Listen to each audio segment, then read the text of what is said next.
noite, igreja! Estamos começando mais um bate-papo bebê em mais um domingo. Você aí na sua casa, eu na minha. E assim a gente vai conseguindo matar um pouco as saudades até que tudo volte ao normal. E hoje nós vamos falar de um assunto que crente gosta muito: comida. Onde tem crente tem comida. Onde a gente está tem aquela mesa bonita, gostosa, né? E com isso a gente convidou uma pessoa muito especial para falar sobre isso, nossa irmã querida Ivanise. Seja muito bem-vinda, Ivanise. Tudo bem com você? Olá, Débora. Tudo bem? Sim, que bom. É uma alegria eu poder estar aqui conversando com vocês. Estou muito feliz. Obrigada pelo convite. Coisa boa, que delícia. Tia, como é que está a sua rotina nessa pandemia? Mudou alguma coisa? Conseguiu manter?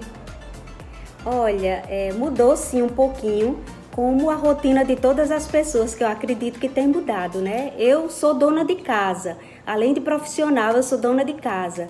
E essa rotina de casa, ela aumentou bastante, porque aí tem aquela história de higienizar, chega do supermercado, limpa tudo, lava tudo. Então, mudou nesse sentido, porque aumentou o trabalho, né? Aumenta muito. Tia, uma pergunta que não quer calar. Nesse momento diferente que estamos vivendo, é possível a gente perceber um pouco mais de ansiedade, até para quem não costuma muito ser ansioso, né? E a ansiedade traz algumas compulsões, inclusive alimentares, né? Você tem percebido isso nesse tempo, nas pessoas que você tem conversado? Sim, isso é notório. É uma questão de essa própria pandemia, essa reclusão, deixa as pessoas mais ansiosas, inclusive a própria Nutri também, né? É verdade, a ansiedade, ela tem sido generalizada na família, né? E eu escuto muito das pessoas que elas estão assim, ficam apreensivas, com medo, né, do que vai acontecer, a insegurança.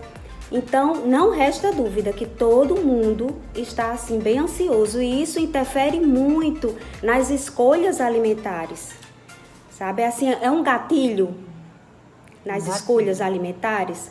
Quanto mais ansiedade, isso é natural. O ser humano, ele procura aqueles alimentos que vai trazer um conforto. Por exemplo, o carboidrato, o açúcar, o doce, a torta, o bolo, o sorvete. Ele dá aquele conforto, tá? Tira você daquela zona de ansiedade, daquela zona de medo e preocupação. Eu imagino. Na verdade, você colocou assim coisas deliciosas, né? E que a gente costuma ter no período de férias, né? Então, e a gente tá assim meio que trocando muito esse período que a gente tá vivendo com um pouco de férias. É claro que muita gente tem mantido sua rotina, inclusive duplicou o trabalho de muita gente, mas a gente acaba ficando mais em casa e os filmes vão chamando a comida, né? E essas coisas vão realmente ficando muito notórias, né? Eu costumo dizer assim, que é muito bom a gente aprender a se perceber, né? Eu sou uma pessoa que faço muito esse trabalho de tentar me perceber. E eu fico triste comigo quando eu me percebo comendo não por necessidade, mas por uma questão de realmente compulsão, né? E é algo que eu nem, no meu dia a dia eu nem tenho, mas eu tenho percebido isso, né? Como você falou, é muito comum. E eu queria saber se tem como a gente ter assim uma dica sua, da gente se perceber, a quem está em casa agora nos assistindo, de conseguir assim, tô comendo essa comilança desnecessária. Como é que começa? Olha, você tem que identificar, porque a fome emocional da fome verdadeira. A fome verdadeira, você come qualquer coisa. A fome emocional, eu tô com fome, eu queria tanto um bolo, uma torta, um sorvete, um milkshake. Quando você tá com fome, você come qualquer coisa, você come um pão, mesmo que aquele pão esteja passado, você come feijão, você come comida. Entendeu? Então, dá para você identificar se aquela fome é emocional ou é fome de verdade, ou é a fome fisiológica, que o organismo está ali necessitando para suprir uma necessidade. Então, observar isso aí, né? Se eu, tô morrendo de fome. Tá, então eu vou comer uma salada, eu vou comer um feijão com arroz e um bife, ou eu quero só uma torta, um bolo, um milkshake, um sorvete, uma barra de chocolate. Então dá para identificar mais ou menos. Nossa, então, nossa, que aula!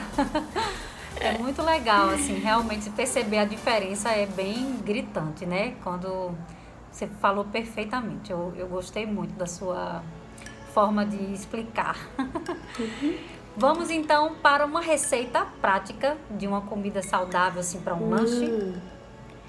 Para um lanche, eu acho assim que um coringa, uma coisa que, um alimento que a maioria das pessoas ou todas as pessoas tem a fruta, que é uma coisa que é bem acessível. Então, uma dica, você pode estar congelando as frutas. Por exemplo, aquela banana que está bem madurinha, que a gente acha que ela não dá mais para nada, então tira a casca, já corta ela bem direitinho, já acomoda no saquinho e congela.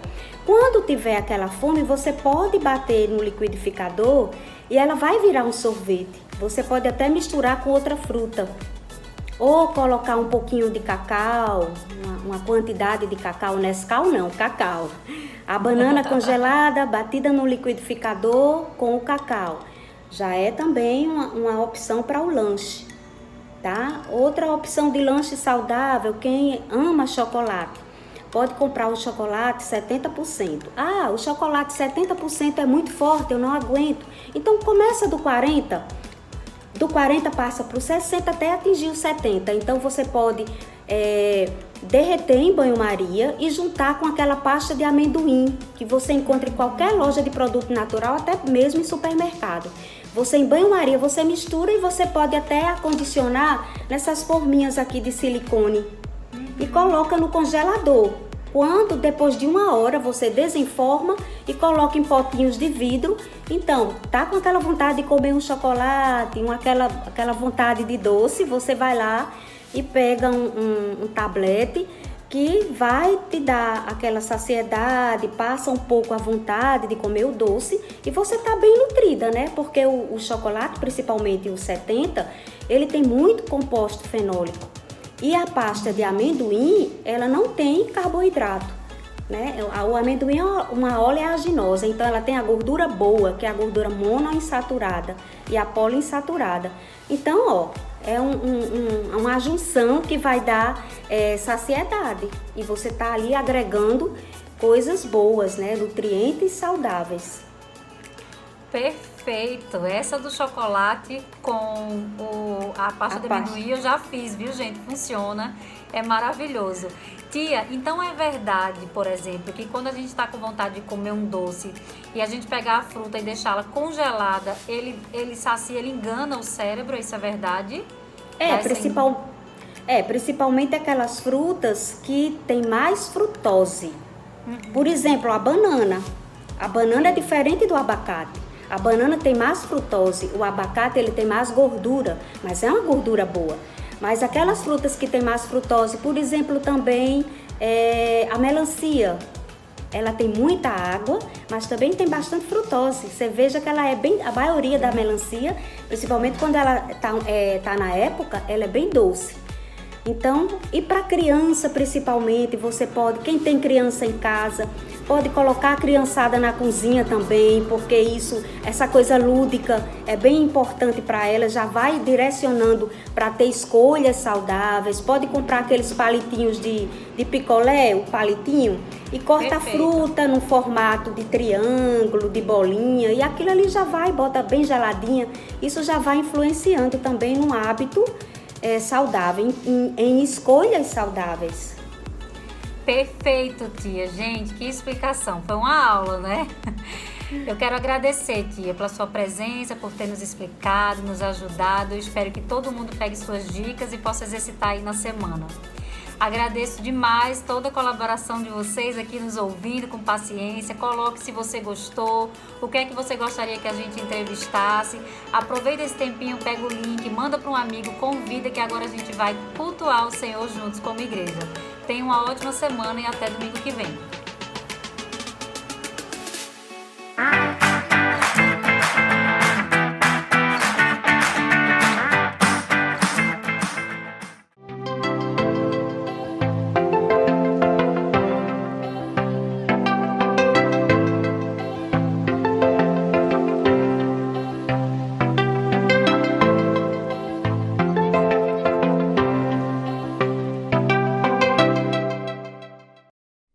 Boa noite, meus irmãos. Seja bem-vindo a mais um culto online. Queremos estar aqui com o nosso coração cheio do Senhor, cheio de gratidão por tudo aquilo que Ele é.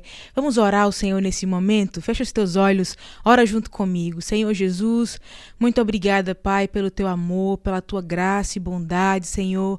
Muito obrigada porque tu és o mesmo ontem, hoje e eternamente, Senhor. Nós te pedimos para que a tua presença seja real nesse momento, durante todo esse culto, Pai, através da entoação dos louvores, que a tua presença seja sentida, através da ministração da palavra, Senhor, ou mesmo através da comunhão virtual que estamos tendo agora.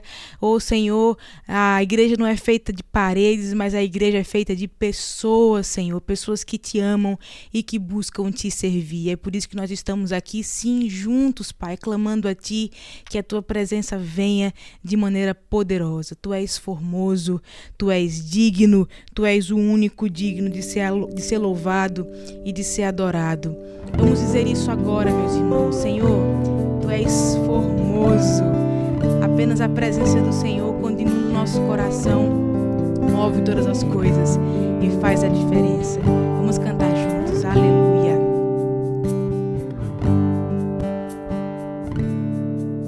Senhor, formoso és, tua face eu quero ver, pois quando estás nesse lugar, tua graça invade mim.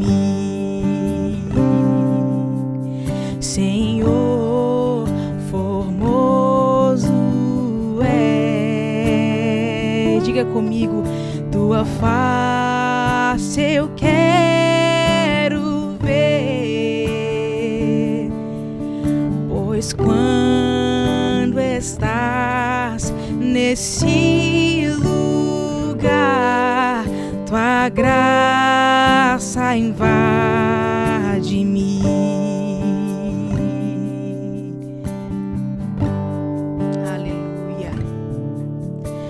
Acende a chama, ó Pai. Peça a Ele essa noite que uma vez brilhou. Vem limpar, brilhar, resplandecer o meu primeiro amor. Acende a chama, ó Pai, que uma vez brilhou. Vem limpar, brilhar, resplandecer o meu primeiro amor. Aleluia, Senhor. Vem brilhar em nós, Senhor. Vem limpar, vem resplandecer. Porque quando a tua presença nos invade, Senhor, é irresistível. É maravilhoso, Senhor. Queremos sentir a tua presença essa noite, Pai. Fala conosco. Invade, Senhor, cada lar. Invade, Senhor, cada quarto agora, cada sala, Pai, onde esse culto está sendo exibido agora. Que o teu louvor chegue a cada coração, Pai.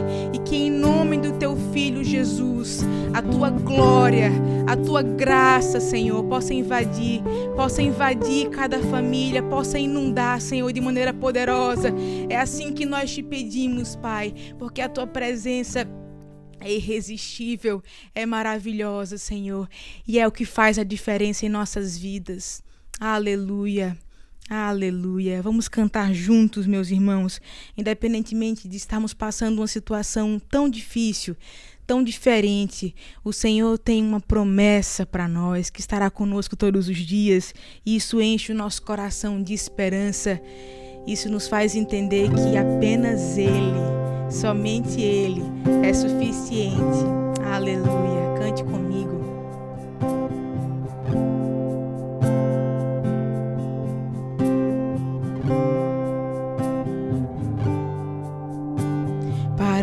Parece mesmo que esse dia nunca vai chegar.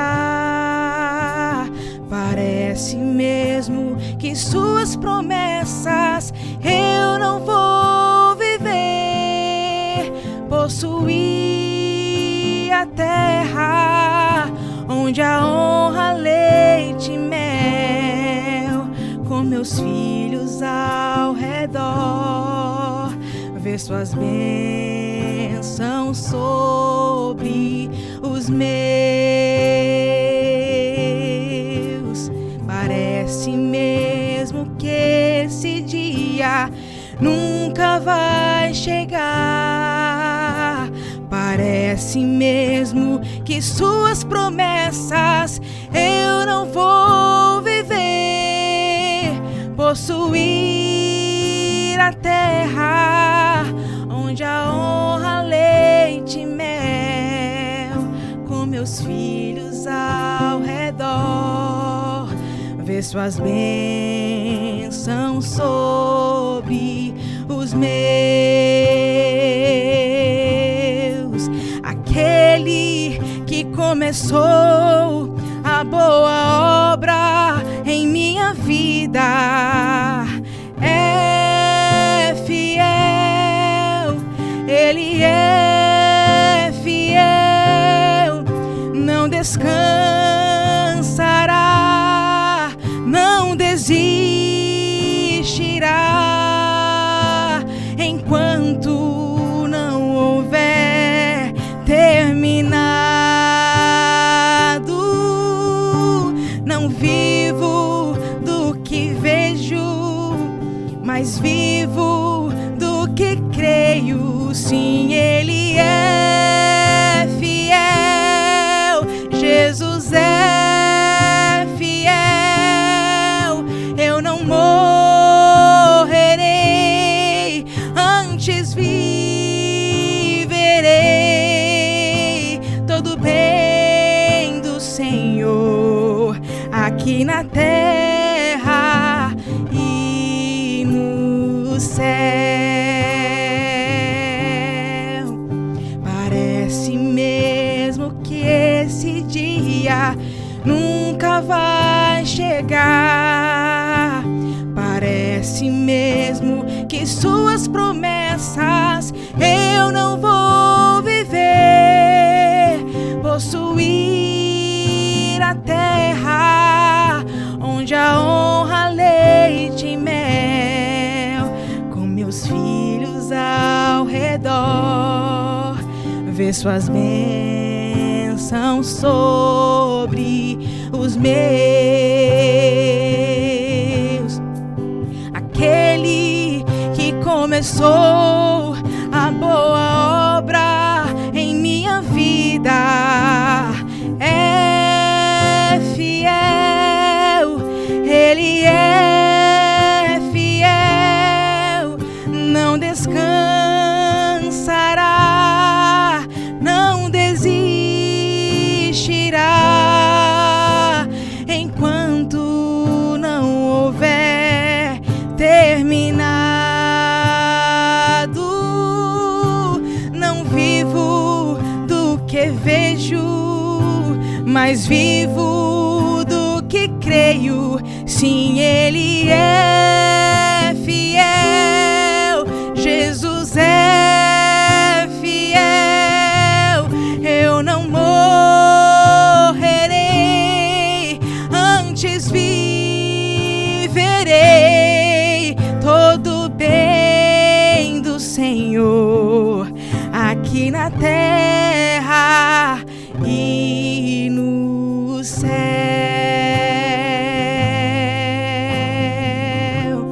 Aleluia! Aquele que começou a boa obra em minha vida e na sua vida é fiel para cumprir aquilo que Ele tem prometido. Descanse, meu irmão. Saiba que o Senhor tem controle de absolutamente todas as coisas. Aleluia! Aleluia, louve a Ele essa noite, engrandeça o nome do Senhor. Nós temos um recado especial para você e logo na sequência desse recado, nós queremos prosseguir louvando a Deus e dessa vez eu divido esse momento com meu grande amigo Léo, que fazia muito tempo que eu não tinha oportunidade de ouvi-lo também no louvor e eu estava cheia de saudade. Então vamos ouvir esse recado especial e na sequência continuar louvando ao Senhor. Boa noite, igreja! Esse é o momento onde você pode ofertar ao Senhor e também é uma forma de louvá-lo. Dessa maneira, você coopera para que o reino possa avançar. Aparecerão na tela os dados bancários da nossa igreja. Sinta-se livre a contribuir conforme Deus tocar o seu coração. Queria aproveitar para cumprimentar, mesmo que virtualmente, você que nos visita.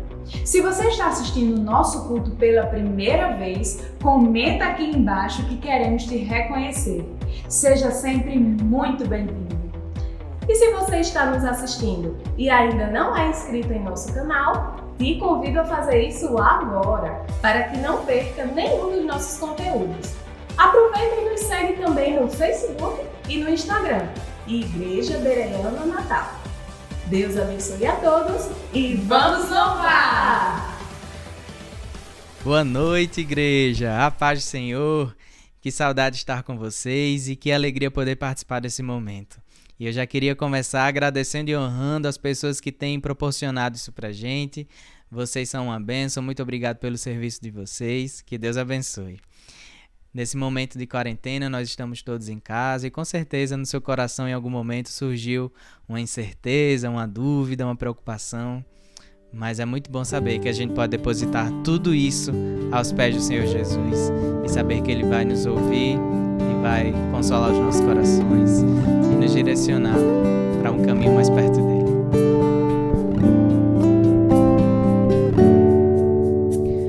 Meu Jesus maravilhoso és, minha inspiração a prosseguir. E mesmo quando tudo não vai bem, eu continuo olhando para ti, pois sei que tu tens o melhor pra mim. Há um segredo no teu coração, ó, dá-me forças pra continuar, guardando a promessa em oração. Firme, ó Deus, está meu coração, firme nas promessas do Senhor. Eu continuo olhando para ti, e assim eu sei que posso prosseguir. E mesmo quando eu chorar, as minhas lágrimas serão para regar a minha fé e consolar meu coração. Pois o que chora aos pés da cruz, clamando em nome de Jesus, alcançará de ti, Senhor, misericórdia, graça e luz. Teu grande amor não cessa, eterno, não tem fim. Quão grande és tu, Senhor, quão grande és pra mim. Tua graça é meu refúgio, descanso no teu poder. Maravilhoso és, maravilhoso és pra mim. Firme, ó Deus, está meu coração, firme nas promessas do Senhor. Eu continuo olhando para ti, e assim eu sei que posso prosseguir. E mesmo quando eu chorar, as minhas lágrimas serão para regar a minha fé e consolar meu coração. Pois o que chora aos pés da cruz, clamando em nome de Jesus, alcançará de ti, Senhor, misericórdia, graça e luz. E mesmo quando eu chorar, as minhas lágrimas serão para regar a minha fé e consolar meu coração. Pois o que chora aos pés da cruz, clamando em nome de Jesus, alcançará de ti, Senhor, misericórdia, graça e luz. Misericórdia, graça e luz.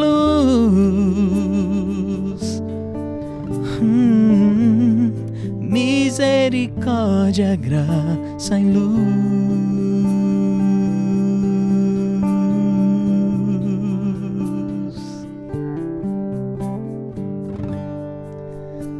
Amém. Essa é a certeza que nós temos, que sempre alcançamos misericórdia, graça e luz quando nos colocamos aos pés do Senhor Jesus.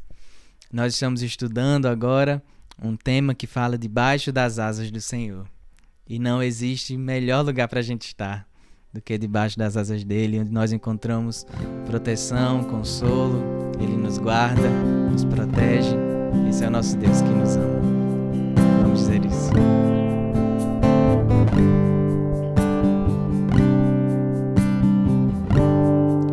Senhor, tu és minha esperança, és o meu refúgio, minha segurança. Quando ao meu redor há inimigos sem fim, posso estender as mãos e segurar em ti. Senhor, tu és minha esperança, és o meu refúgio, minha segurança. Quando ao meu redor há inimigos sem fim, posso estender as mãos e segurar em ti. Nas tuas promessas, na tua palavra, no teu amor por mim, que nunca me deixa só. Nas tuas promessas, na tua palavra, no teu amor por mim, que nunca me deixa só. À sombra de tuas asas eu posso descansar, e sob as tuas penas mal algum me alcançará. Tu és minha morada, Altíssimo. Livra-me, Senhor, pois a ti me apeguei com amor.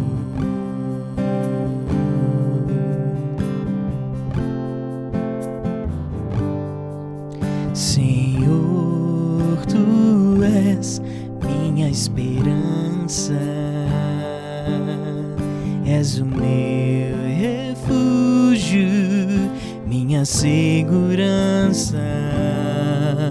Quando ao meu redor há inimigos sem fim, posso estender as mãos e segurar em ti. Diga! Nas tuas promessas, na tua palavra, no teu amor por mim, que nunca me deixa só. nas tuas promessas, na tua palavra, no teu amor por mim, que nunca me deixa só. À sombra de tuas asas eu posso descansar, e sob as tuas penas mal algum me alcançará. Tu és minha morada, ó Altíssimo. Livra-me, Senhor, pois a ti me apeguei com amor. À sombra de tuas asas eu posso descansar, e sob as tuas penas mal algum me alcançará. Tu és minha morada, Altíssimo. Livra-me, Senhor, pois a ti me apeguei com amor. Pois a ti me apeguei com amor. Pois a ti me apeguei com amor.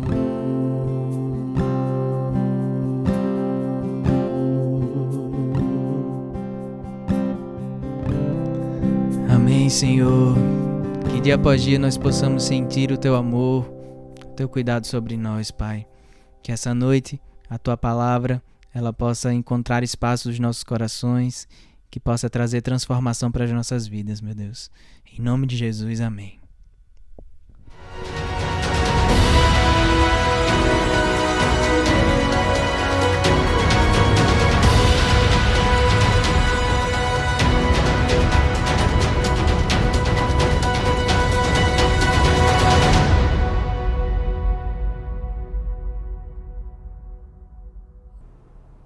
Boa noite, meus irmãos. Vamos dar sequência ao nosso culto, aprendendo mais da palavra.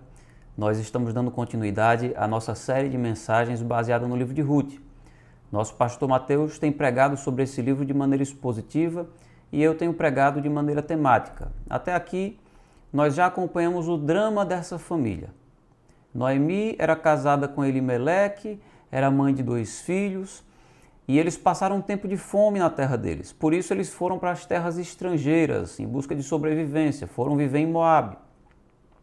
Os filhos de Noemi casaram, mas tanto o marido de Noemi como os filhos morreram.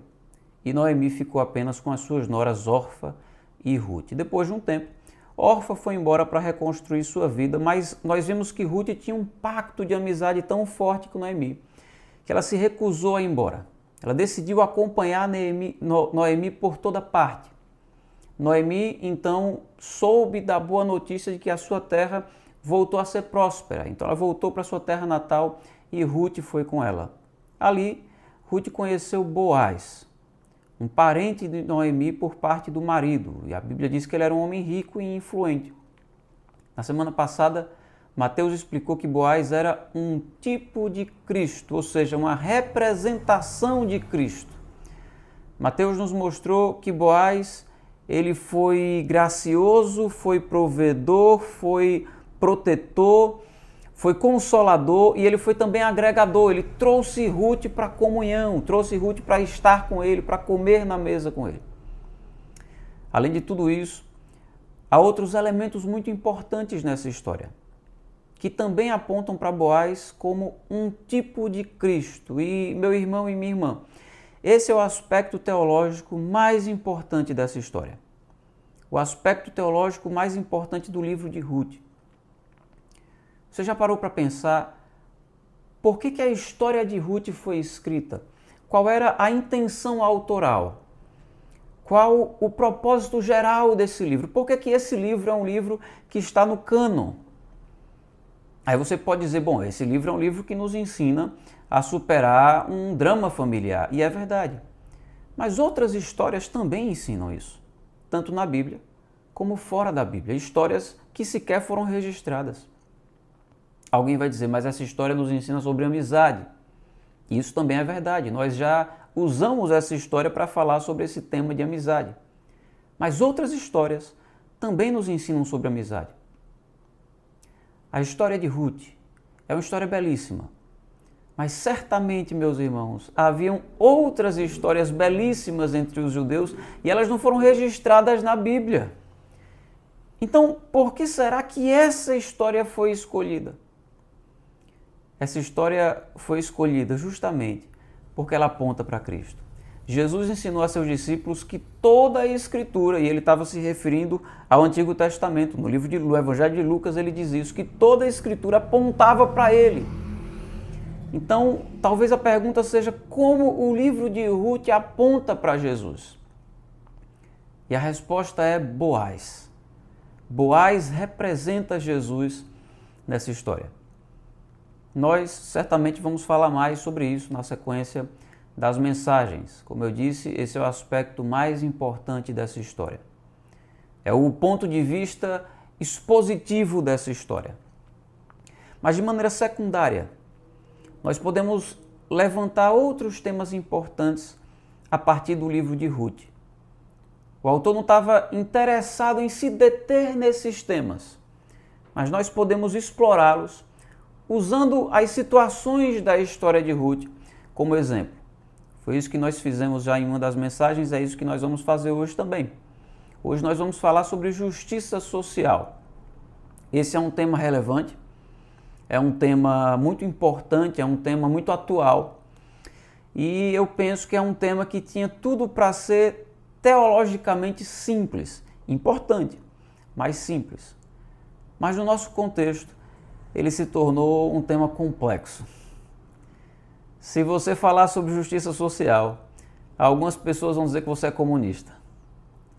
E se você disser que tem uma visão política de direita, alguns vão dizer que você odeia a justiça social, você odeia os pobres e que certamente você deve ser um rico, branco, opressor. Portanto, um cristão não poderia ser de direita, porque supostamente o pessoal da direita odeia os pobres. E também não poderia ser de esquerda, porque supostamente todo mundo que é de esquerda é comunista e historicamente todos os sistemas comunistas que existiram perseguiram e mataram cristãos no mundo todo. Esse assunto se tornou uma bagunça na cabeça de muitas pessoas, simplesmente porque muitos discípulos de Jesus perderam de vista sua cosmovisão cristã. Nós temos falado sobre esse assunto de cosmovisão cristã com os jovens. Ao invés de lerem, analisarem as diversas ideologias com as lentes da Bíblia, para poder eliminar aquilo que é ruim e guardar, reter aquilo que é bom, muitos cristãos têm feito o oposto. Tem lido e tem interpretado a Bíblia com as lentes das diversas ideologias e isso tem produzido um entendimento distorcido, fraco, caquético, como por exemplo a teologia da libertação. Isso não afeta somente cristãos leigos, isso afeta também muitos teólogos e pastores.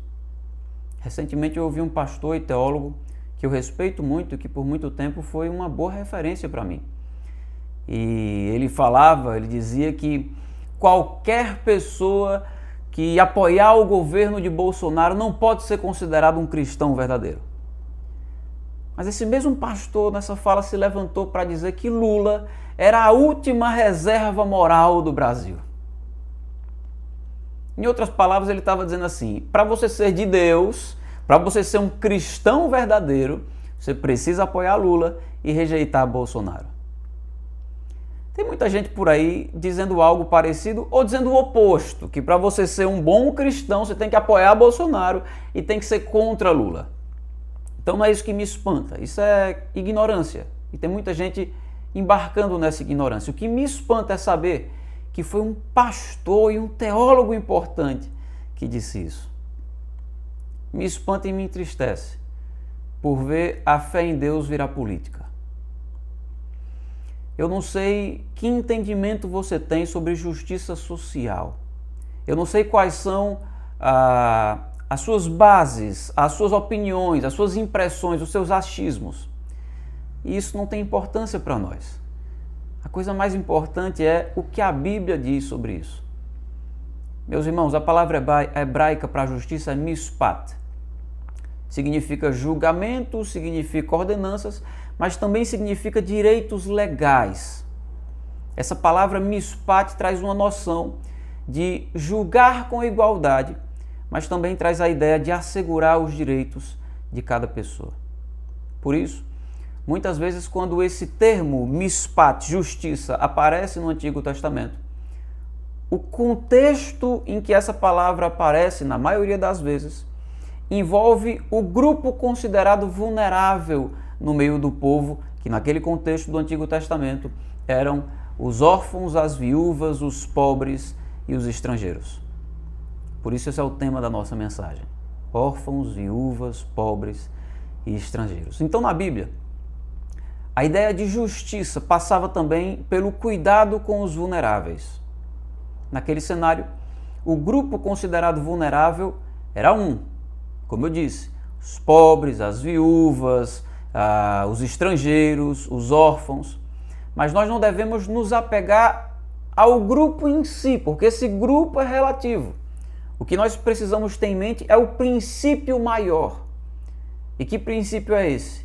É o princípio de cuidarmos de todos aqueles que estão de alguma forma em uma situação de risco e de vulnerabilidade. Porque isso também tem a ver com exercer justiça. Veja comigo o que o Antigo Testamento diz basicamente sobre isso. Abra sua Bíblia em Deuteronômio, capítulo 10, versículo 17 e 18. Diz assim: pois o Senhor, o seu Deus, é o Deus dos deuses e o soberano dos soberanos. O grande Deus, poderoso e temível, que não age com parcialidade nem aceita suborno. Ele defende a causa do órfão e da viúva e ama o estrangeiro, dando-lhe alimento e roupa. Meus irmãos, se Deus age assim, nós precisamos refletir o caráter de Deus.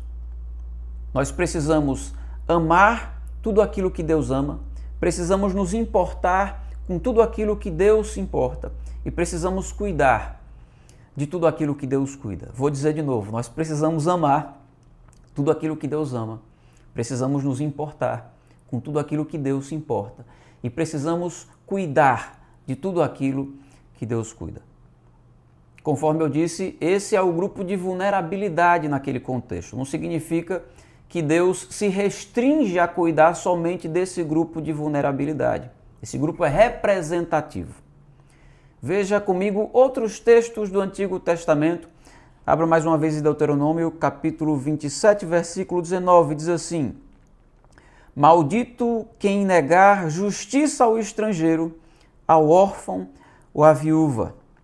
Jeremias 22, versículo 3. Assim diz o Senhor: administrem a justiça e o direito, livrem o explorado das mãos do opressor, não oprimam nem maltratem o estrangeiro, o órfão ou a viúva, nem derramem sangue inocente nesse lugar.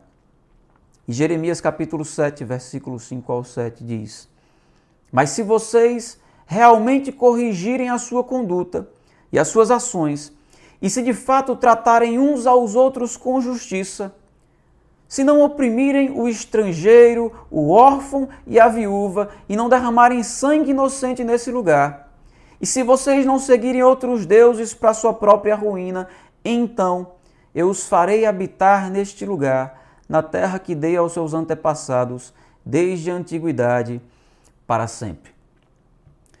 Esses são alguns textos. A Bíblia tem muitos textos no Antigo e no Novo Testamento para falar sobre isso. Nós não teríamos tanto tempo para explorar tudo isso. No livro de Amós, por exemplo, no livro do profeta Amós, Amós fala sobre o julgamento do povo de Israel. E por que Deus estava julgando o povo de Israel no livro de Amós? Por causa da corrupção moral e por causa da injustiça social que era praticada pela aristocracia de Israel contra os pobres, contra os necessitados, contra os oprimidos. no livro do profeta Amós, Deus nos revela o quanto Ele ama a justiça. Deus nos revela o quanto Ele rejeita aqueles rituais que eram praticados pelo povo, porque aqueles rituais não vinham acompanhados de justiça, eles vinham acompanhados de exploração. Eram rituais promovidos por opressores, por exploradores. E Deus rejeita aqueles rituais. No livro do profeta Amós, nós aprendemos que qualquer nação que se entrega à exploração dos pobres está fadada à ruína. E quanto ao Novo Testamento? Algumas pessoas podem usar o argumento de dizer assim: mas isso é coisa do Antigo Testamento, como se a Bíblia fosse completamente separada e como se não houvesse nenhum tipo de continuidade entre Antigo Testamento e Novo Testamento. Mas para aqueles que pensam assim, isso é coisa do Antigo Testamento, o que diria o Novo Testamento? O que Jesus e os apóstolos ensinaram sobre isso? Veja comigo Mateus, capítulo 25, versículo 31. Jesus diz assim: quando o Filho do Homem vier em sua glória, com todos os anjos, assentar-se-á em seu trono na glória celestial. Todas as nações serão reunidas diante dele, e ele separará umas das outras como o pastor separa as ovelhas dos bodes. E colocará as ovelhas à sua direita e os bodes à sua esquerda.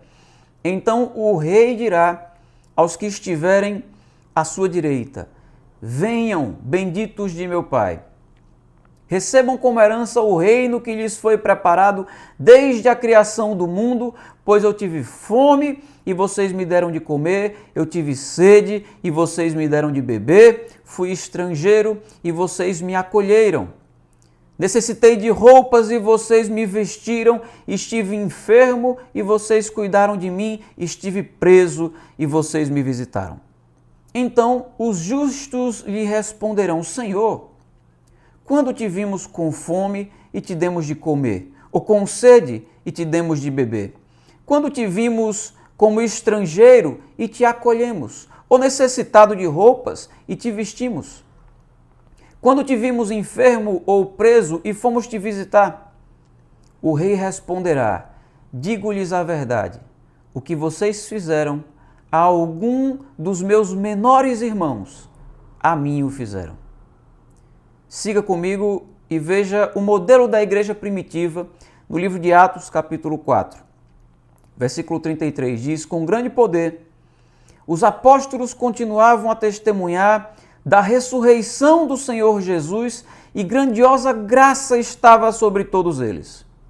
Não havia pessoas necessitadas entre eles, pois os que possuíam terras ou casas as vendiam, traziam o dinheiro da venda e o colocavam aos pés dos apóstolos, que o distribuíam segundo a necessidade de cada um. Meus irmãos, veja bem, não se tratava aqui de um regime comunista, onde a igreja depositava. Eu já vi alguns pastores e teólogos com uma visão muito turva por ideologias, defendendo que isso aqui era praticamente um regime comunista e não tinha nada a ver. Essas pessoas não eram obrigadas a fazer aquilo, a vender suas propriedades e colocar o dinheiro aos pés dos apóstolos para que eles pudessem dividir com os necessitados. Não. Não se trata de um regime comunista, mas de uma consciência comunitária. Ninguém era obrigado a dar nada. Não havia imposição. Havia uma busca para que os irmãos necessitados fossem supridos. Afinal de contas, havia entre eles um sentimento de família. E como é que eu posso chamar essa pessoa de irmão e dizer que eu sou família com ele? Se quando ele passa necessidade eu não tenho condições, eu não tenho a sensibilidade para acudi-lo. Esse ensino não estava relacionado com suprir caprichos dos irmãos. Nem tinha a ver com buscar uma igualdade social, onde todo mundo tem as mesmas coisas, nas mesmas proporções. Não é isso que o texto está defendendo. O texto fala da igreja suprindo as necessidades dos outros. Não haviam necessitados que não fossem supridos naquela igreja. E talvez algumas pessoas tenham dificuldade muito grande em definir o que de fato é uma necessidade. Mas eu acredito que nós podemos usar os critérios de Jesus em Mateus 25, que nós acabamos de ler. O que é um necessitado? Jesus fala de alguém que passa fome, que passa sede, que não tem onde morar, que não tem roupa, que é desamparado diante de uma enfermidade. Nessa igreja primitiva, em Jerusalém, não havia ninguém passando fome, nem sede, nem desabrigado sem moradia, nem sem roupa e nem desamparado diante de uma enfermidade. Nós, como igreja, precisamos seguir esse mesmo exemplo. Veja comigo mais um texto do Novo Testamento, Atos capítulo 6, versículo do 1 ao 4, diz: Naqueles dias, crescendo o número de discípulos, os judeus de fala grega entre eles queixaram-se dos judeus de fala hebraica, porque suas viúvas estavam sendo esquecidas na distribuição diária de alimento. Por isso, os 12 reuniram todos os discípulos e disseram: não é certo negligenciarmos o ministério da palavra de Deus a fim de servir às mesas. Irmãos, escolham entre vocês 7 homens de bom testemunho, cheios do Espírito Santo e de sabedoria. Passaremos a eles essa tarefa e nos dedicaremos à oração e ao ministério da palavra. Percebam, meus irmãos, que a igreja se importava com isso. As viúvas estavam em vulnerabilidade, elas precisavam de cuidados básicos, e esses cuidados já eram previstos pela lei de Moisés. Não era novidade para eles. Eles simplesmente deram continuidade e passaram a se importar ainda mais com isso.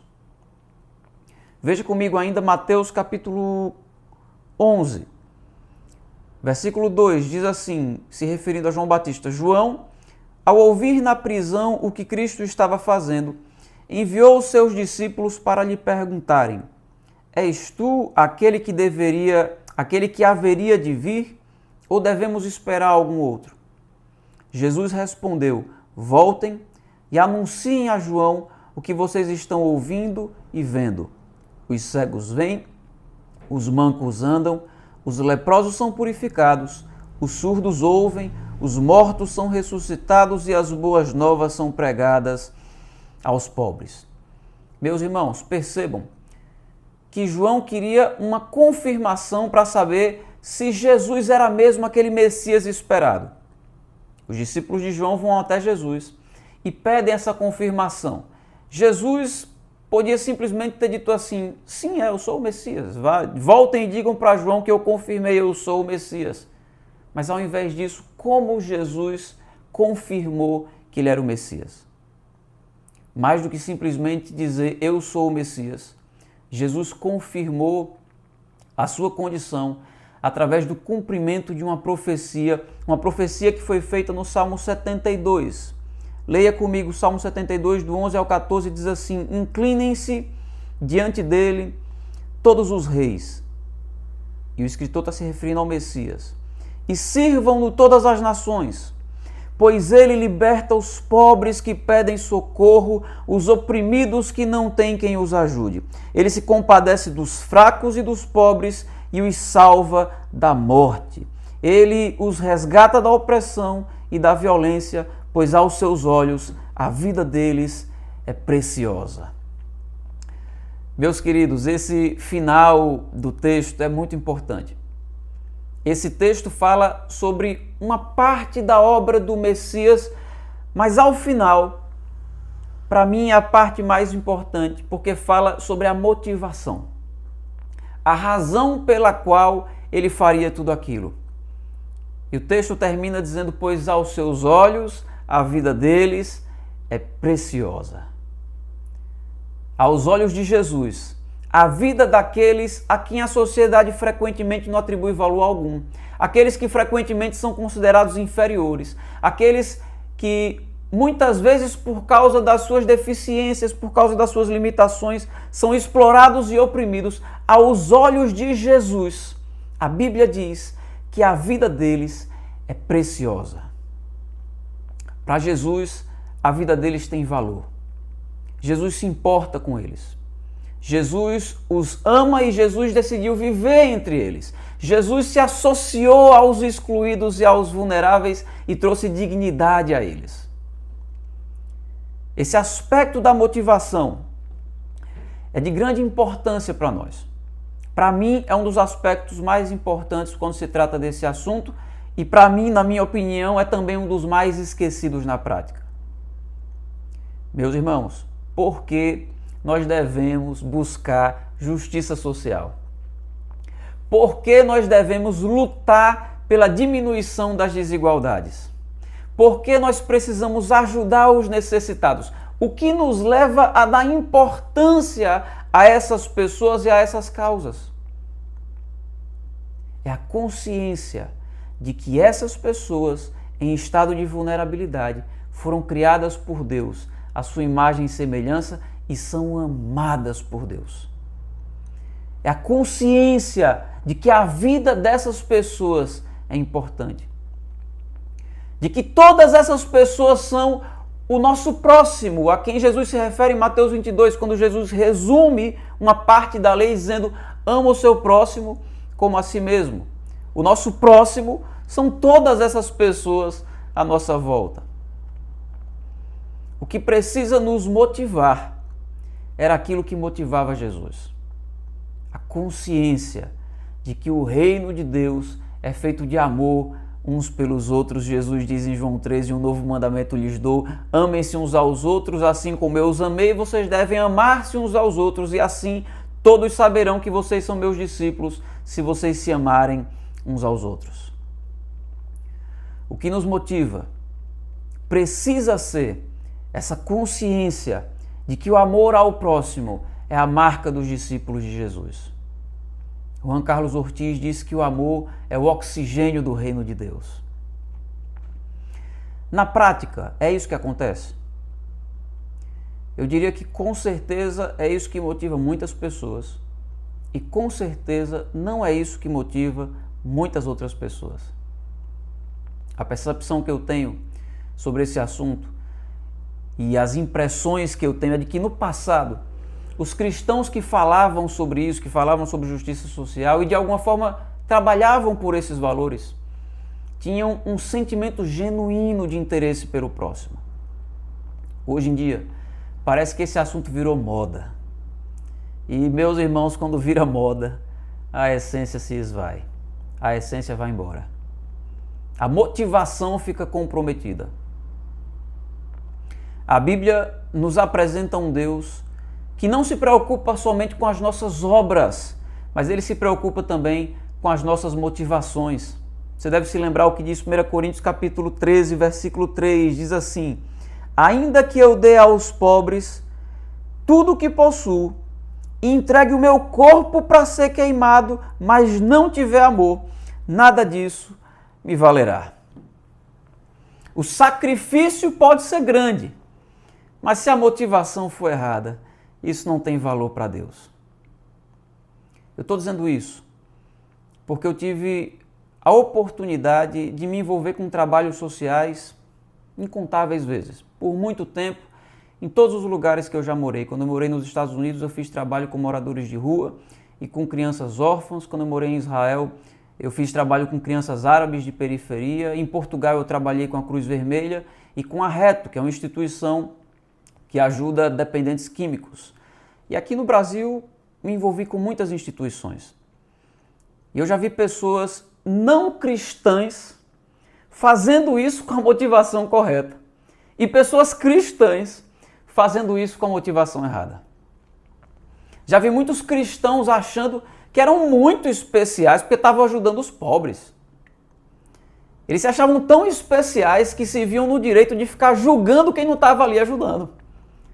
E quantas vezes eu ouvi alguém dizendo assim: a igreja é muito hipócrita, porque a igreja devia estar nas ruas, aqui com a gente, ajudando as pessoas. Mas eles preferem ficar presos ao templo. Eles precisam sair das quatro paredes.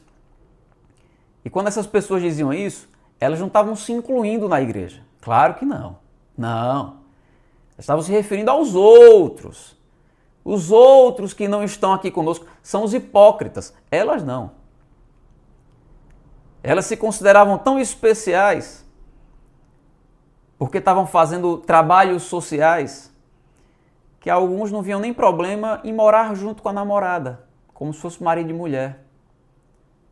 Afinal de contas, de repente ela achava que tinha algum tipo de crédito com Deus, porque fazia trabalhos sociais. Alguns pastores pregam sobre esse assunto porque sentem essa necessidade, porque todo mundo anda pregando sobre isso. As igrejas têm falado muito sobre esse assunto e se ele não pregar sobre esse assunto, vai pegar mal para a igreja dele. A igreja dele pode ficar conhecida como uma igreja que não gosta de pobre. Já pensou que fama terrível? Em muitos casos, meus irmãos, não há interesse genuíno pelos vulneráveis. Não há o sentimento que havia em Jesus no Salmo 72, aos olhos dele a vida dessas pessoas é preciosa. Em muitos casos há somente culpa como motor. Ou o desejo de se sentir superior, ou de ter créditos com Deus, como se isso fosse possível. Em muitos casos há apenas o sentimento de cumprir uma tarefa pontual, num dia da semana, ou de fazer o mínimo possível para dizer que a nossa igreja tem alguma relevância social, mas não há amor pelas pessoas. E se não houver amor, perdeu o sentido espiritual. O próprio discurso de muitos pastores, de que a igreja precisa fazer isso para ter relevância social, para ser bem vista na comunidade, isso já demonstra um foco equivocado. Em Atos 10:38 diz que Jesus andou por toda parte fazendo o bem e curando os oprimidos pelo diabo. Meus irmãos, Jesus não fazia o bem para ser bem visto, nem para ser relevante, nem para ter uma boa reputação. Jesus fazia o bem porque ele era bom. Jesus fazia o bem porque ele amava as pessoas. Não tinha a ver com os outros, tinha a ver com a essência de quem ele era. Jesus não conseguia não fazer o bem, não conseguia não se envolver. Isso trazia boa reputação para Jesus. Isso fazia com que Jesus fosse relevante onde ele estava. Mas isso era consequência e não o interesse que movia Jesus. Quando ser relevante é a motivação da igreja, ela não consegue ser relevante, porque a motivação está equivocada. Para ser relevante é preciso não se importar com isso. Viva como a Bíblia ensina. E deixa essa coisa de relevância nas mãos de Deus. Veja bem, meus irmãos, nós não somos chamados para usar esses casos que eu acabei de mencionar, esses casos errados, como um meio para justificar a nossa falta de envolvimento, do tipo assim, tá vendo aí? Tem um monte de gente fazendo isso, mas é com motivação errada. Aí você usa isso para justificar a sua falta de envolvimento. Meus queridos, eu vi inúmeros equívocos, mas eu continuei me envolvendo e continuei servindo. Se você sabe como é o certo, vá lá e faça, ao invés de ficar julgando os outros. Aí você pode perguntar, mas como é que eu vou lá e faço? Como é que eu posso fazer isso na prática? Deixa eu tentar te ajudar. Há muitas formas de cooperarmos com a justiça social. Você pode fazer isso de uma maneira complexa e você pode fazer isso de uma maneira simples. A maneira complexa, eu diria, é criando uma ONG, criando uma instituição. Isso vai exigir de você muito tempo, vai exigir muita dedicação e provavelmente vai exigir de você também uma experiência administrativa. Mas em compensação, você vai poder ajudar muitas pessoas e talvez você possa ajudar essas pessoas de maneira mais eficaz e certamente você vai conseguir captar mais recursos para ajudar essas pessoas. No entanto, a maioria das pessoas não tem condições de fazer isso. E por não ter condições de fazer isso, acaba achando que não tem como cooperar com a justiça social. Porque sempre acha que precisa começar a fazer isso com uma grande estrutura. Eu já ouvi Algumas pessoas dizendo assim, eu já fui pedir autorização para o pastor lá da minha igreja para começar um ministério na igreja que tinha a ver com isso, e eu tinha um planejamento, e eu tinha uma visão, mas o pastor não apoiou, e a igreja não abraçou, e até hoje eu estou querendo cooperar nessa área, mas eu não consigo.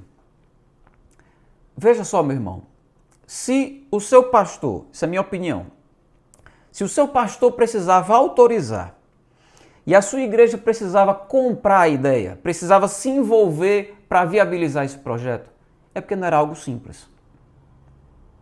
Você pode começar algo complexo, sim. Mas caso você não receba o apoio esperado, faça algo simples. Por exemplo, mais de 20 anos atrás, quase 25 anos atrás, minha mãe descobriu que os pães de uma determinada padaria eram boa parte daqueles pães jogados no lixo, porque depois de um certo tempo, os pães não eram considerados bons o suficiente para se vender. Então eles continuavam bons para o consumo, mas não bons para a venda. Quando minha mãe soube disso, ela falou, mas tem tanta gente necessitada, e como é que vocês fazem isso? E ela falou com a gerente e pediu para levar aqueles pães para uma favela que tinha lá no satélite, cidade satélite. E aí o gerente concordou e ela conseguiu. E de tempos em tempos minha mãe ia lá pegar umas 2 ou 3 sacas imensas de pão. E ela chegava lá na favela, abria a mala do carro e começava a chamar os moradores da comunidade para distribuir aquele pão. E normalmente ela me levava junto. Íamos só eu e ela. E ela dizia assim, meu filho, não diga pro seu pai não, porque senão ele não vai deixar eu ir, vai dizer que é perigoso e eu quero continuar vindo aqui. E é claro que meu pai me deixava ela ir, porque realmente era muito perigoso. Ela dizia assim, mas meu filho, você vai comigo, porque você luta karatê, você me protege. Meus irmãos, eu tinha uns 12 anos, era desse tamanho e dessa finura. Não tinha karatê que desse jeito. Se tivesse algum problema ali, a gente ia realmente se complicar. Mas graças a Deus nunca aconteceu nada. Nós fizemos isso muitas vezes. Para isso, meus irmãos, você não precisa de orçamento. Você não precisa de autorização do pastor. Você não precisa de o envolvimento da igreja, o envolvimento de um grande número de pessoas. Você só precisa exercitar a bondade, amar as pessoas e ter empatia. É só disso que você precisa para começar. Outra forma simples de você se envolver é através das ofertas. Nós vimos o exemplo da igreja em Jerusalém, da igreja lá registrada no livro de Atos, a igreja primitiva. As pessoas vinham e deixavam os valores aos pés dos apóstolos para que eles pudessem dividir de acordo com a necessidade da igreja. Sim, há algumas igrejas, hoje em dia, que não usam o dinheiro das ofertas para isso. Elas estabelecem outras prioridades. No nosso caso, não tem sido assim. O dinheiro das nossas ofertas é usado para a manutenção das nossas atividades, mas também é usado para sustentar missionários, para apoiar instituições carentes e para suprir medicamento, comida e necessidade básica dos nossos irmãos. Quem congrega conosco sabe disso e quem é membro recebe prestação de contas disso. Então, uma forma de cooperar é através das ofertas e, graças a Deus, isso a maioria dos irmãos tem feito. E quanto mais nós fazemos, mais pessoas nós podemos abençoar. Outra forma simples de cooperar com a justiça social, de buscar a justiça social, é ajudando diretamente pessoas necessitadas. Você pode fazer isso indo visitar alguma pessoa no hospital, indo visitar pessoas, na verdade, no hospital, levando para essa pessoa uma palavra de esperança, uma palavra de consolo. Estive enfermo e você veio cuidar de mim. Você pode fazer isso, exercitar essa busca pela justiça social, dando comida para quem precisa, doando roupas, conseguindo remédio, dando atenção para quem normalmente é excluído, cooperando como voluntário em alguma instituição. Se você quer se engajar de uma maneira mais organizada, mas você não quer fazer isso de uma maneira tão complexa ao ponto de começar uma instituição, você pode procurar uma instituição que já existe e se engajar dessa forma. É o meu caso, eu nunca tive tempo suficiente para começar uma instituição. Então eu me engajei com instituições que já existiam, a maioria delas cristãs. Você colabora de forma simples com a justiça social, sendo justo com seus funcionários. ou com seus prestadores de serviço, ao invés de explorar essas pessoas. Você coopera com a justiça social reconhecendo e valorizando o trabalho de pessoas mais simples. Ao invés de ficar desvalorizando o trabalho daquela pessoa para poder conseguir um preço mais baixo. Ficar humilhando aquela pessoa e o trabalho dela para poder barganhar e levar algum tipo de vantagem na negociação do preço. E você pode perguntar assim, mas Davi, hoje você fugiu da série de Ruth. O que tudo isso tem a ver com a história de Ruth? E eu quero terminar dando essa explicação. Porque nós temos nessa história do livro de Ruth duas mulheres viúvas, Ruth e Noemi. Além de viúvas, elas eram pobres e além de viúvas e pobres, Ruth ainda era estrangeira.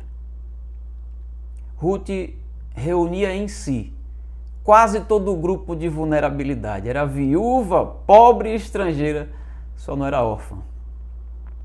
E essa mulher, em situação de vulnerabilidade, se encontrou com um homem bom, Boaz, como nós vimos na semana passada, que, segundo já foi dito, era uma tipificação de Jesus.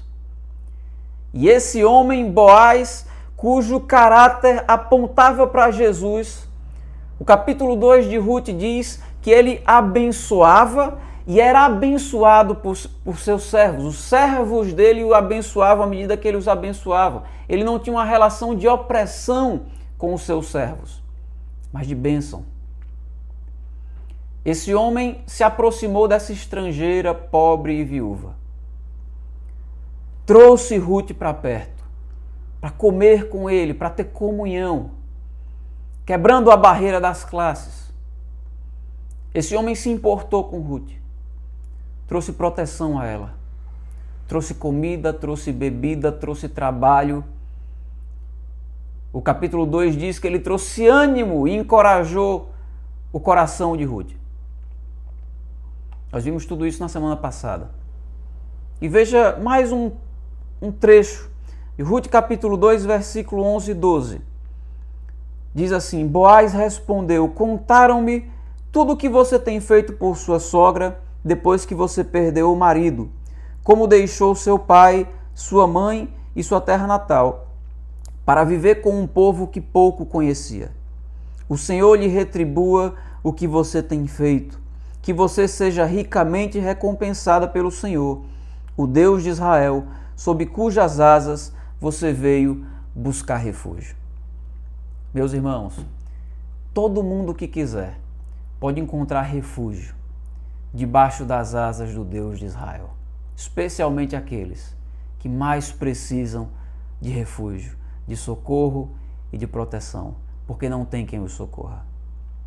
E todos nós, discípulos de Jesus, podemos, à semelhança de Boaz, ser um reflexo de Cristo na vida dessas pessoas. Vamos orar? Eu quero propor algo antes de orar. Se você sente que precisa melhorar nessa área, você pode fazer uma decisão hoje. Não termine esse tempo nosso agora da mesma forma que você começou. Decida exercer mais amor. Decida manifestar mais bondade com as pessoas.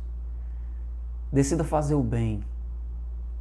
Decida mudar a forma como você se relaciona com aqueles que são necessitados. Decida ter mais empatia com as pessoas. Decida sentir a dor do seu próximo e cuidar deles como Jesus cuidou. Você pode fazer essa decisão hoje enquanto a gente ora. Você pode dar um passo hoje no seu coração de dizer: eu preciso me arrepender e melhorar nessa área. Eu preciso me importar mais com as pessoas. Faça isso. Vamos orar. Pai amado, muito obrigado pela Tua palavra que nos ensina a viver. Pela Tua palavra que corrige os nossos passos, que traz equilíbrio para a nossa vida, que nos ajuda a perceber as ideias e tudo aquilo que está ao nosso redor da maneira correta, retirando e guardando aquilo que é bom e eliminando aquilo que é ruim. Obrigado porque a Tua palavra é a verdade que nos mostra o que é bom e o que é ruim. Tua palavra é o filtro que nós precisamos para guiar a nossa vida. Muito obrigado, Pai, porque o Senhor se importa conosco. Muito obrigado, porque muitos daqueles a quem o mundo considera como inferiores, o Senhor se importa com eles e cuida deles. Coloque no nosso sentimento, no nosso coração, o mesmo sentimento que havia em Cristo, para que a gente possa olhar para essas pessoas e considerá-las preciosas e importantes. Em nome de Jesus. Amém. Meus irmãos, que Deus abençoe vocês e uma boa semana. Amém. Glória a Deus por essa mensagem, que durante a semana a gente possa refletir e viver essa verdade. Nós vamos cantar agora uma música que fala do olhar de compaixão que Jesus tem por nós. Que nós possamos usar desse mesmo olhar uns para os outros e sermos mais parecidos com Ele. Amém?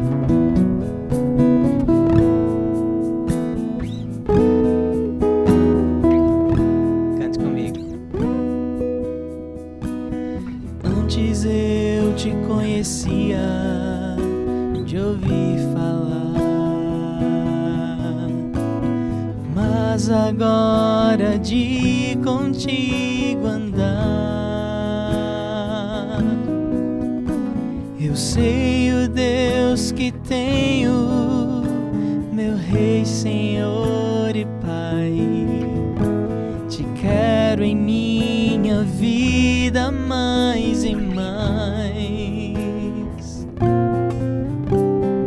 Antes eu te conhecia, de ouvir falar, mas agora de contigo andar. Tu és meu bem supremo, meu Rei, Senhor e Pai. Me alegro em tua vontade mais e mais.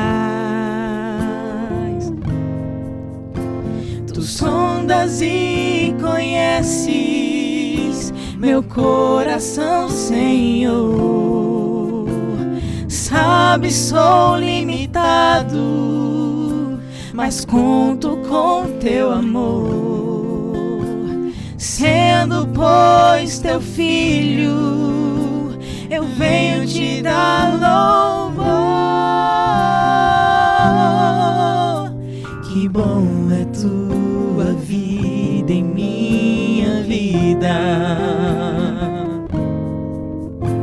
Tu sondas e conheces meu coração, Senhor. Sabes, sou limitado, mas conto com teu amor.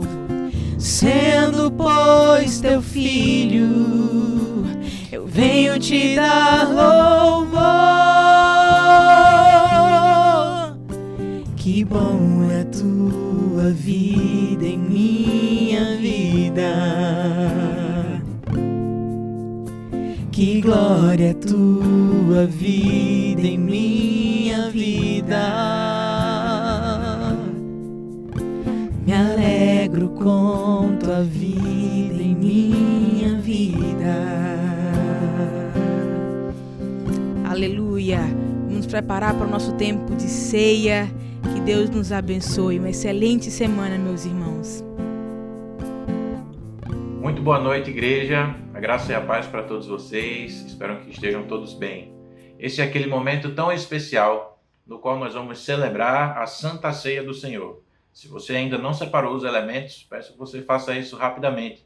Separe ali o pão e o vinho ou o suco de uva, para que nós possamos participar juntos desse momento.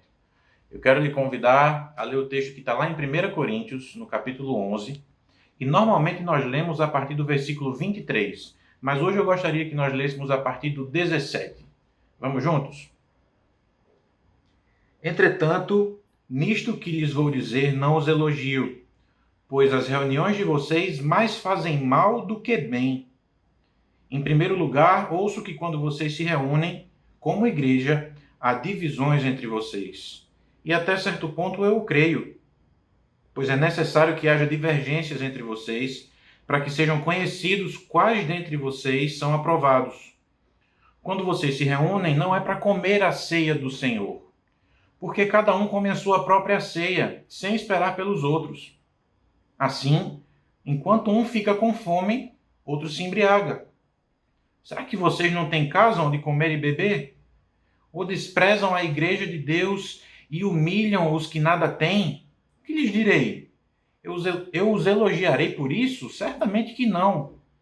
Pois recebi do Senhor o que também lhes entreguei, que o Senhor Jesus, na noite em que foi traído, tomou o pão e, tendo dado graças, partiu-o e disse: Isto é o meu corpo que é dado em favor de vocês. Façam isto em memória de mim.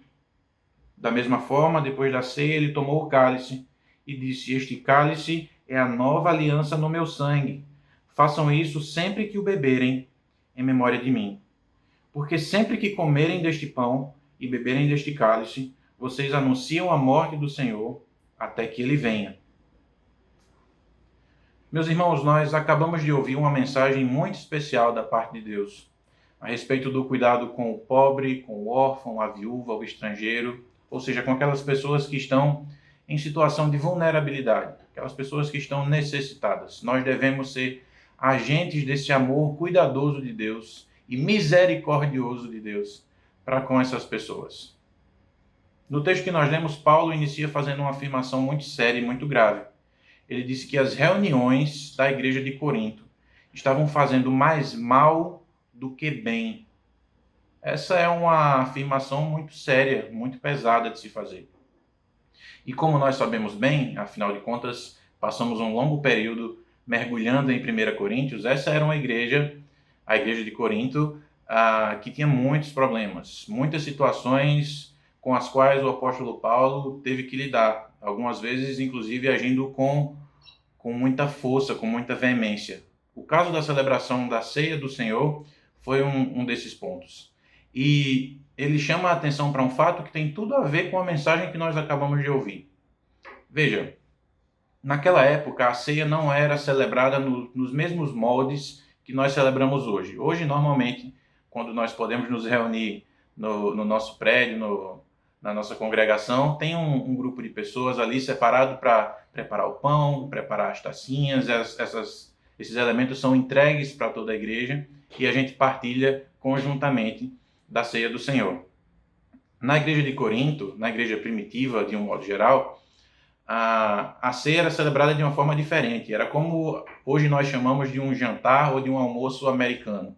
Ou seja, cada um levava uma parte da comida e ali todos fariam uma refeição conjuntamente. Pois bem, esse momento, que deveria ser o principal momento de celebração da unidade do corpo de Cristo, estava sendo um momento para evidenciar as diferenças sociais entre os membros daquela igreja. O apóstolo Paulo chama a atenção para o fato de que enquanto os uns estavam comendo até se fartar, bebendo até se embriagar, outros estavam ficando com fome. Isso porque estava acontecendo o seguinte: quem levava muita comida, quem levava boa comida, queria comer daquela parte boa e queria comer numa grande quantidade. Em compensação, os mais pobres, os mais humildes, que levavam coisas mais simples ou que por vezes sequer tinham o que levar, eles deixavam de participar desse momento de celebração da unidade do corpo de Cristo. Veja, esse momento que é para ser a maior afirmação de que nós somos um, estava servindo para evidenciar que naquela igreja as pessoas não tinham nada de unidas. Elas eram separadas por conta da sua classe social. Os mais abastados ficavam de um lado, os mais pobres ficavam do outro. Aqueles que levaram melhores comidas se fartavam, aqueles que sequer tinham que comer permaneciam com fome. A igreja estava dividida também nesse aspecto. Havia uma ruptura entre ricos e pobres. Por esse motivo, Paulo diz: essas reuniões de vocês estão fazendo mais mal do que bem. Esse encontro espiritual que deveria ser um momento de alegria no espírito, na verdade, está servindo para evidenciar o pecado de vocês. E nesse momento eu oro para que Deus nos converta, transforme o nosso coração nesse sentido. Que a mesa do Senhor, da qual nós vamos participar agora, nos lembre de que nós somos um corpo e de que nós temos deveres uns para com os outros. Existem em nosso meio e também em outros lugares irmãos que precisam do nosso cuidado. E a gente precisa estar atento para que a nossa celebração de espiritualidade não esteja, na verdade, sendo uma demonstração da nossa cegueira espiritual. E que, em vez de amar uns aos outros, nós estamos negligenciando uns aos outros. Cristo dá o exemplo. Na última ceia, que Paulo também cita no texto de 1 Coríntios, ele toma o pão, ele reparte e compartilha com os seus discípulos. A ceia é um momento de compartilhar. Eu quero lhe convidar a tomar o pão e o vinho ou o suco de uva, para que juntos a gente ore por esses elementos, mas também ore pelos nossos corações. Que esse momento sirva para nossa reflexão.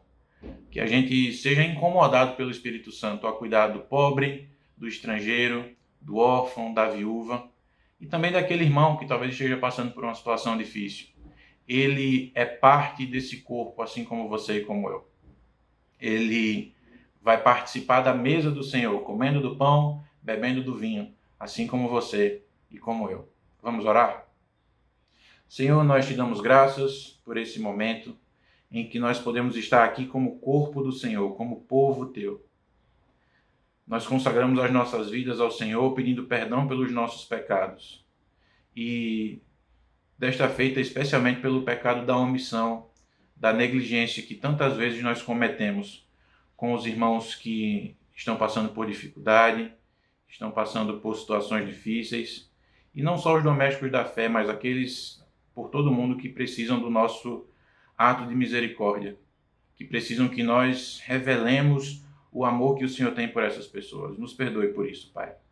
Nós sabemos que pelos nossos próprios méritos nós não somos dignos de participar da Santa Ceia do Senhor, mas o sangue que foi derramado na cruz nos justifica, nos purifica de todo o pecado. E é pelos méritos de Jesus Cristo que derramou esse sangue tão precioso que nós te oramos.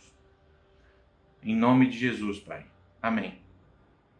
Vamos juntos comer do pão e beber do vinho.